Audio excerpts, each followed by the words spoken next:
பத்திரம் என்ன சொல்லிடுங்க. அப்படியே இதாமா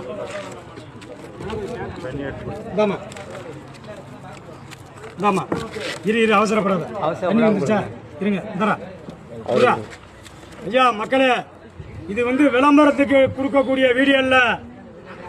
என் மக்கள் என்ன தெரியுமா, கூட்டமா இருக்குன்னு பசின்னு ஆளை விட்டா நம்ம வைத்தியம் பார்க்க முடியாது அப்படின்னு பட்டினியோட கிடக்குறாங்க. அதனாலதான் எங்க அப்பா முரியன் சொல்லிட்டாரு, வர்றவளை பசியை நிரப்பி போடான்னு. புத்தூர்கட்டு பாண்டி அறக்கட்டில் சார்பாக கொடுக்குறேன். என் மக்கள் வலி வேதனையோட பட்டினியா போகுது. நைட்டு 10 மணி வரைக்கும் சாப்பிட மாட்டேங்குது. ஏன்னா இந்த கூட்டத்தை சமாளிச்சு எப்படா போறது, நம்ம எப்படா சாப்பிடாம இருக்கணும் பட்டினியா இருக்காங்க. அதனால இந்த அண்ணானை என் சாமி கொடுக்க சொல்லிடுச்சு ஒண்ணு. அப்புறம் இது எல்லாருக்கும் விளம்பரத்துக்கு போடல.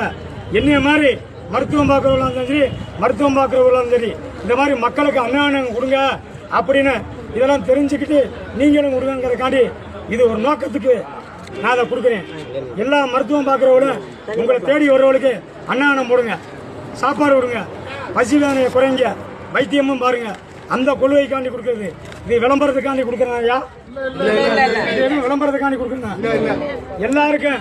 எல்லாரும் காசு இருக்காது, மக்களுக்கு கொடுங்கய்யா, கொடுங்கய்யா. இவன்டா அடிக்காத அடிச்சுட்டு ஐயா. எல்லாரும் கமாண்ட்ல கேட்கறாங்க, இது விளம்பரம், இது விளம்பரமாயா? ஐயா, இது மனசார செய்யறது. என் மக்களே, இதுல எனக்கு ஒரு நாளைக்கு 10-20 போகும், போயிட்டு போகுது என் சாமி காசு.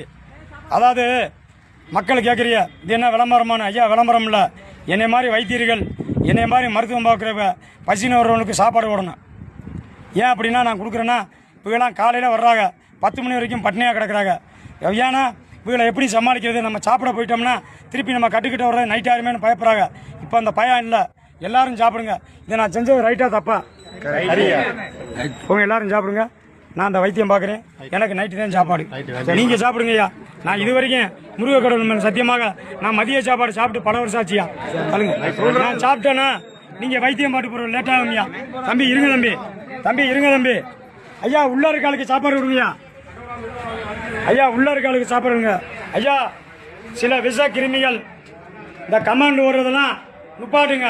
உங்க குடும்பம் நல்லா இருக்கேன், உங்க குடும்பம் நல்லா இருக்குங்கய்யா. நீ பாவத்தை செஞ்சுட்டு பொண்டாட்டி பிள்ளைகளுக்கு பாவத்தை கொடுத்துறாதிய. நல்லது செய்யறவங்களுக்கு தொந்தரவு உண்டாதிய. தப்பா கமாண்ட் ஓட்டு நீ ஒன்றும் பெரிய ஆக போறதில்லை. என் மக்களுக்கு தெரியும் என்னைய பத்தி. இதெல்லாம் ஆளுகளை செட் பண்றது மட்டும்தான். மக்களை தெரிஞ்சுக்கோங்க. இந்த மாதிரி போடுற ஆளுலாம் நல்ல மனிதர்கள் அல்ல. அவங்க வகுத்தறிச்சல போடுறது.